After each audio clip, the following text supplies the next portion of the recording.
Hey everyone, welcome back. With another movie review. It's a movie that I believe came out this past summer, if I'm not mistaken. Um,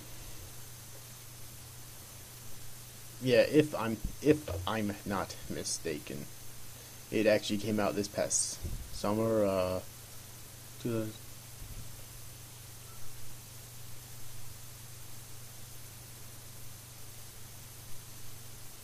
I cannot find when it was released.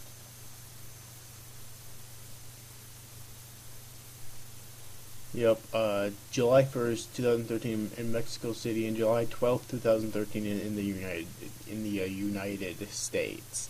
So, yeah, it was released this July, and I actually wanted to go see it after it came out because I heard so many good things about it. And most of them were actually, I think all of them were definitely warranted, although I did have a few issues with the movie, which mainly concern plot inconsistencies, get in which I'll get into later on. All right. First off, let's talk about the cast. All right, Charlie Hunnam played Ralph Beckett. Uh, Idris Elba played Stacker Pentecost.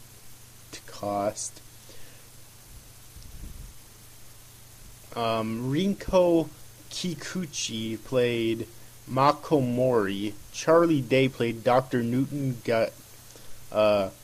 Geisler. And I think that's pretty much it for the key characters. Really only um, uh, there's really only three key characters in this movie. I mentioned four there because one of them at the very beginning you think is going to be a key character but ends up dying. Alright. So, now, the basic premise of this movie is actually very simple, alright? In 2013, human cities come under attack by the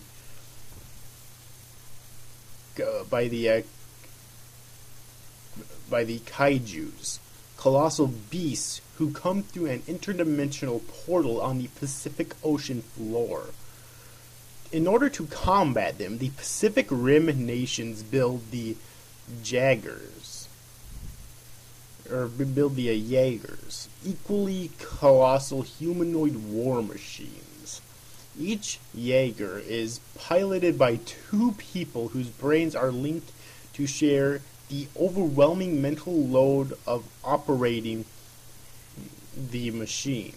The Jaegers are initially effective, but many are destroyed and as the kaijus grow more powerful and their attacks more frequent. And that's the basic gist of it. Now, in the beginning of the movie, you have the two lead characters, Ralph Beckett and Stacker Pentecost, and both of them disobey orders. Alright, they end up saving a shipload of like 10 people or so from the kaijus instead of like a few million, I think it was, somewhere else. And so they end up losing, and Stacker Pentecost is actually the one that dies. He ends up dying in that mission, and somewhere far away from there, the Jaeger that they were in ends up walking to. Then it basically breaks down and falls over, and out of it comes Ralph Beckett. And it's unknown what happened to him after that until like 5 years later. Or like 5 years and 4 months later or something like that, when he shows up again. Now, and that's the basic gist of the plot of this movie, and I gotta be honest with you, I loved every minute of it. It was like 2 hours, 11 minutes, and 17 seconds long, I think it was, but my favorite thing about this movie is the pacing, alright? The movie was so incredibly paced. Alright, like, the movie was really long, but they didn't waste any time, alright? And there was a lot of content, too. But they didn't waste any time at all, and that also brings me to the writing, which was also really good and spot on.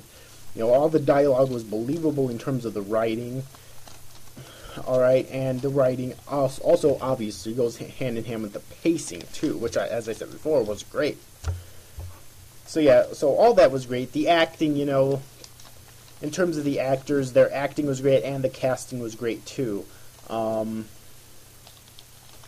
this, this freaking, Charlie Day guy, I think that's the one. No, it's not. Uh-oh.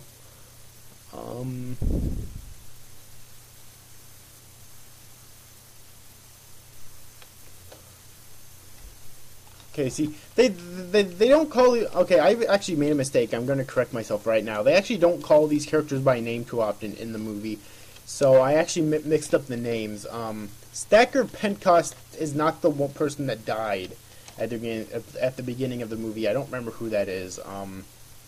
Stacker Pentecost is Ralph's commanding officer. Okay. And he's a really cool black dude, and he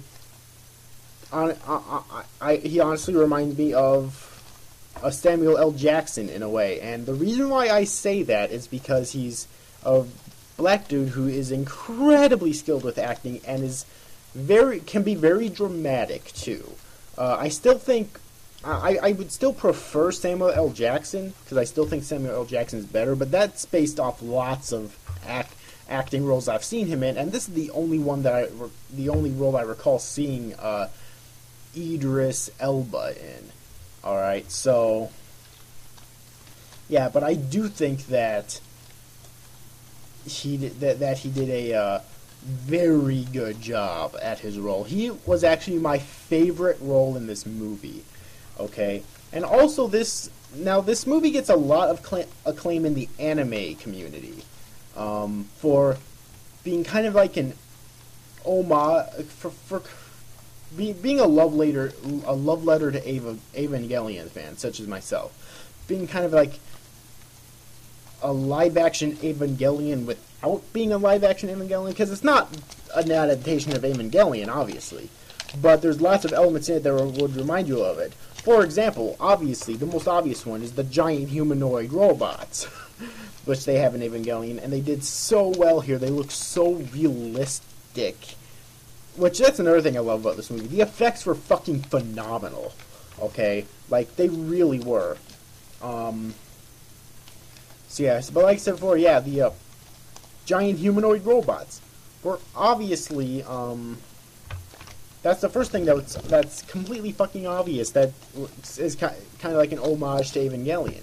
Another thing is, in order to control the robots, it requires a mental link. Now, I don't believe that in Evangelion it required 2 pilots. I know that each Evangelion cockpit could hold up to 3 people, including the pilot, but I don't think it required 2 pilots. In fact, I'm almost certain that it didn't. Alright, because of Asuka's death, you know, like, she was the only one that died in that incident, but if there were more in there, they would have probably died as well. Alright, but it does require 2 pilots here, as I explained before in the plot summary, because one person would not be able to control it. And actually, Stacker Pentecost and Ralph Beckett, those 2 characters are the only 2 known to have ever been able to successfully pilot a machine, one of those machines on their own, but it almost killed them. Alright, and Stacker Pentecost actually ends up, it was actually so bad for him that it was said that if he ever got into one again, he would die. So he got in one at the end of this movie and basically sacrificed his life. He ended up dying in the end. Alright. So those are 2 parallels to Evangelion. Another one is that the, I forget what they called it in this movie, but it's basically like, where these 2 scientists, there was start off with this one scientist, then later on another joined him, where they end up using this machinery in order to enter into the minds of the kaijus, basically, or they read the minds of the kaijus. It's a similar process to how the humans use their minds to interface with the Jaegers. All right. Well, that process is actually very similar to human instrumentality in Evangelion. Alright. So you can definitely see the parallels here. Another parallel to Evangelion is that these giant robots were created for this. Alright, in Evangelion they're Evangelions, and here in Pacific Rim they are Jaegers, for the sole purpose of fending off some sort of an alien race that threatened to destroy all life. Alright, in Evangelion it was the Angels that were sent by Lilith in order to cause third impact. First impact was the arrival, second impact was the initial apocalypse, third impact was wiping out, or would have been wiping out all life, basically. Here it's a little bit different, but it still has to do, because it has to do with some sort of an alien race, though.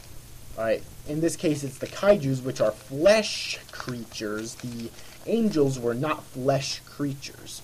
Okay? But here it's the kaijus, which are flesh creatures, but still, the parallels are uncanny.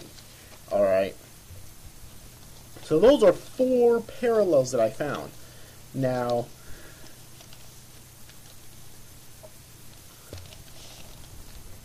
I have to tell you, it's like there was so much that they did right in this movie.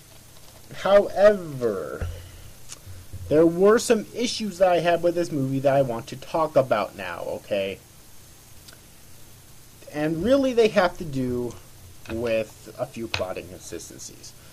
And the movie was just barely over 2 hours long, so I think they could have easily cleared these up by making it a little longer. I would have been happy to watch it for 2 hours and 30 minutes or nearly 3 hours. Quite honestly. The first one. Why in the fuck did Stacker Pentecost invite Ralph Beckett back to be a pilot so easily after 5 years and 4 months later or something like that? Alright. I mean, I understand that he was an exceptional pilot because he managed to pilot the Jaeger ship all by himself. Alright. But he knew that he was in... See, the thing is, the commander knew that Beckett was insubordinate. I mean, hell, the whole reason that their previous mission failed was because of his insubordination. And he was insubordinate after he came back as well, so... I mean, did the commander seriously not see that coming? Alright. Secondly, how the fuck did Beckett survive in the first place? Because the way the scene went is that his Jaeger showed up at like a snowy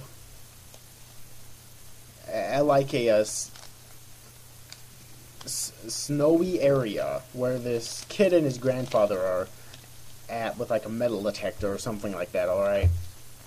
And then it falls down and crashes, and he comes out of it and falls down. It looks like he's about to fucking die, and then somehow we just cut to about 5 years and 4 months later. It's like, okay, there was no explanation at that whatsoever.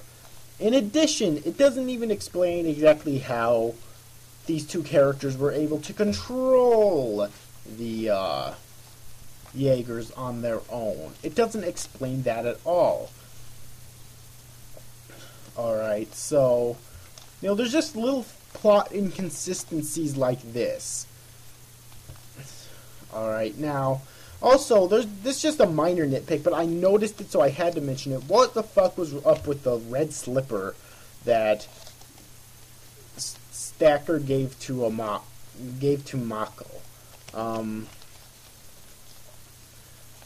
Now, I know, alright, like, I did see it in her flashback when she entered her own memories, but I don't know what it was all about, though.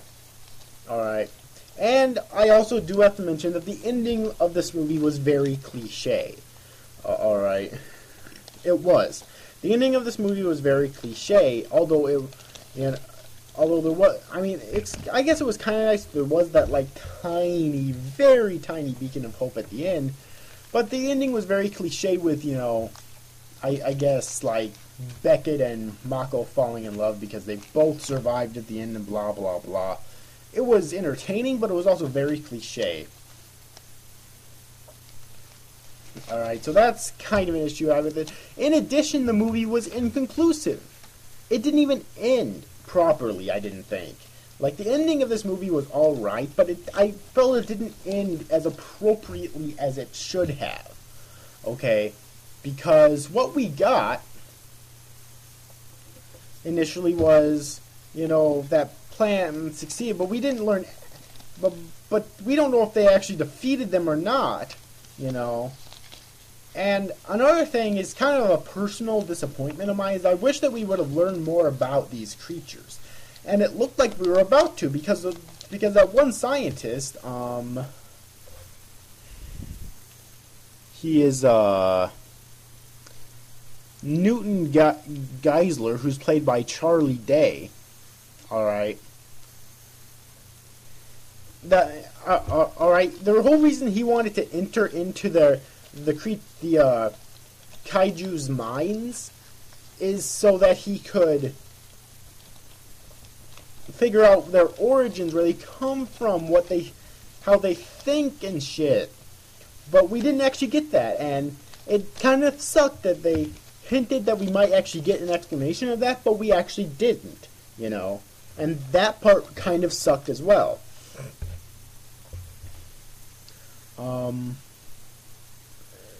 So, yeah. But, you know, all that being said, I really liked all the characters in this movie. You know, even the asshole-like characters were still likable in some way. And this movie had another thing about the writing, this movie had great character development. Alright, and characterization of it and whatnot. So, when all is said and done, despite my complaints, which my complaints for this movie were definitely plentiful. Okay?